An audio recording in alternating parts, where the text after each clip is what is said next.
तो जय हिंद दोस्तों। पिछले वीडियो में हम लोगों ने डिस्कस किया था value added method national income को कैलकुलेट करने के लिए।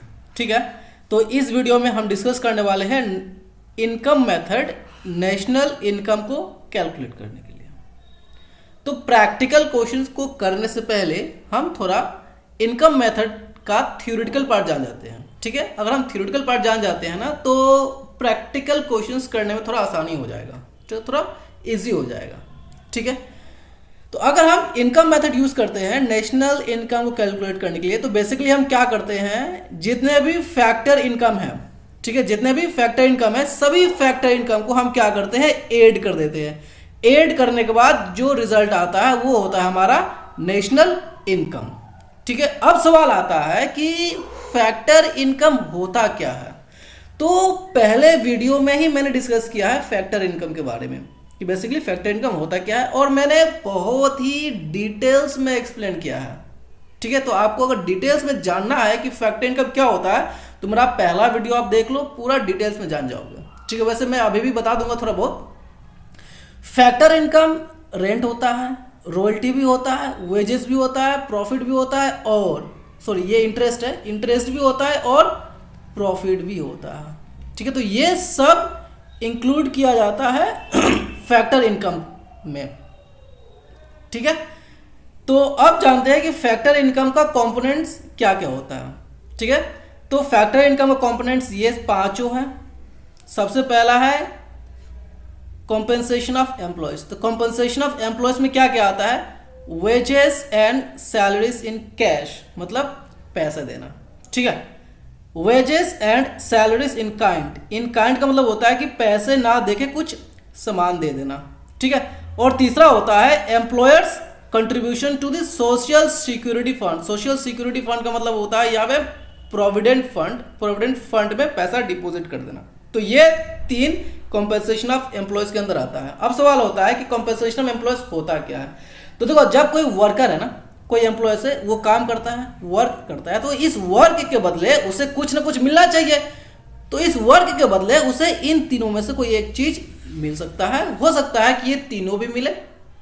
ठीक है, तो उसे कहा जाता है कॉम्पेंसेशन ऑफ एम्प्लॉयज। अब दूसरा आता है रेंट एंड रॉयल्टी, तीसरा इंटरेस्ट आता है, चौथा प्रॉफिट आता है, पांचवा मिक्स्ड इनकम आता है। ठीक है, तो ये फैक्टर इनकम का कंपोनेंट है ये सभी, और इन सभी को ऐड करने के बाद ही आता है नेशनल इनकम।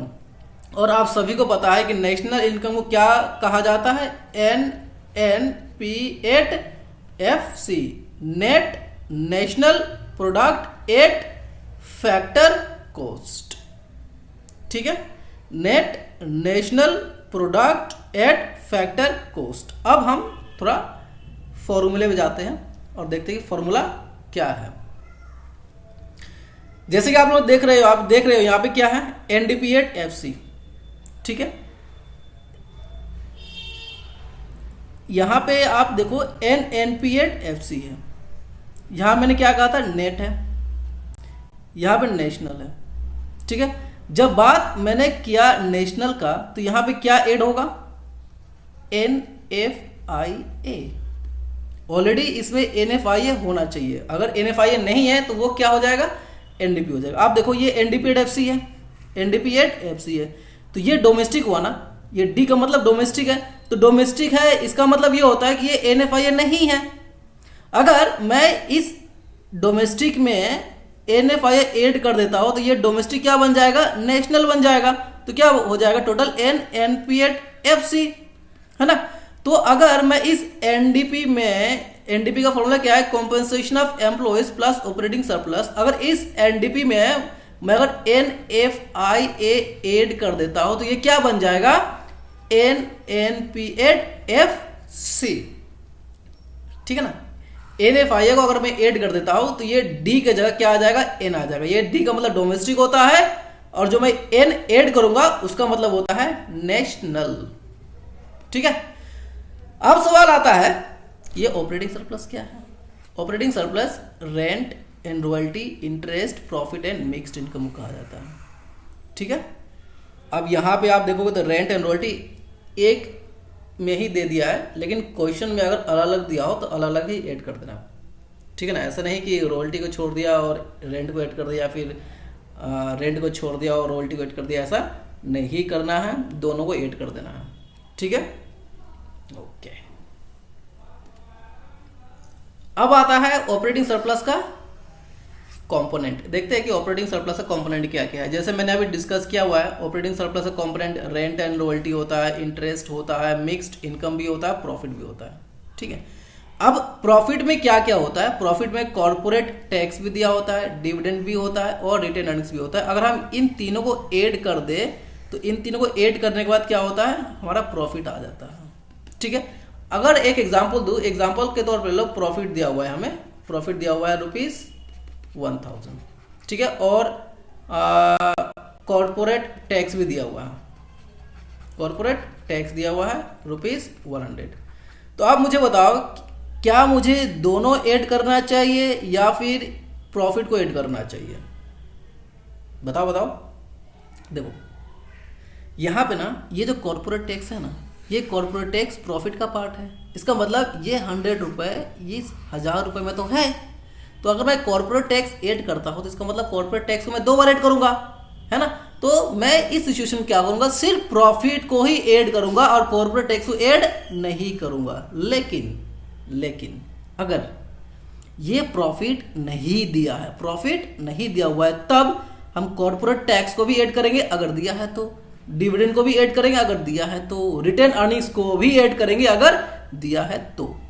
ठीक है, अगर प्रॉफिट ना दिया हो तो ही, अगर प्रॉफिट दिया है तो सिर्फ प्रॉफिट को ही ऐड करना है, इन लोगों को ऐड नहीं करना है, क्योंकि अगर ऐड करते हो तो 2 बार ऐड हो जाता है। ठीक है ना। तो यहां तक अभी तक जितना भी मैंने समझाया, आई होप, उम्मीद है कि सब समझ में आया होगा। अगर समझ में नहीं आया होगा तो कमेंट सेक्शन तो खाली है, आई मीन कमेंट सेक्शन तो खुला है, कर दो कमेंट। चलो एक सवाल पे आते हैं। ठीक है, calculate national income. Calculate national income का मतलब NNP@FC, NNP@FC। ठीक है, अब NNP@FC का फॉर्मूला क्या होता है? Compensation of employ plus operating surplus, ये हो गया ऑपरेटिंग सरप्लस, प्लस NFIA। अगर सिर्फ यहीं तक लिखते तो क्या होता? सिर्फ यहीं तक लिखते तो होता है NDP@FC।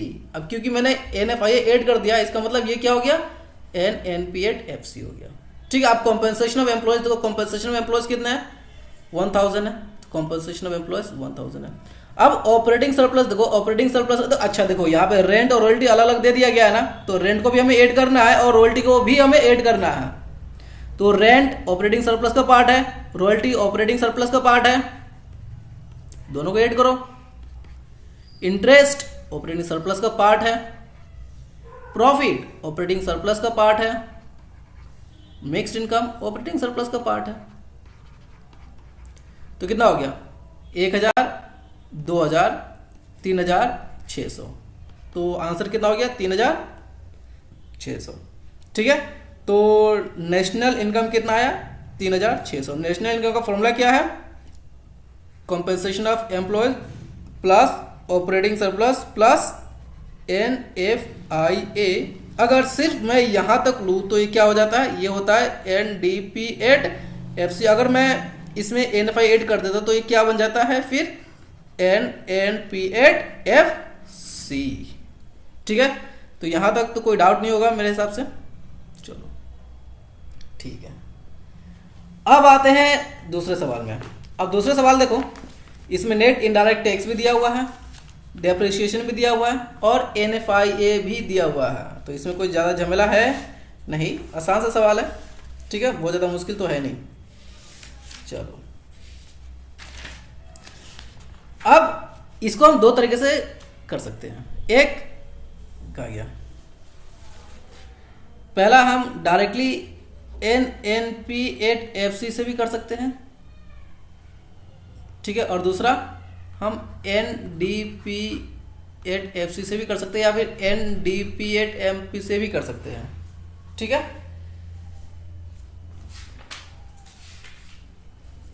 तो ना मैं सोच क्या रहा हूं मैं ये सोच रहा हूँ ना कि डायरेक्टली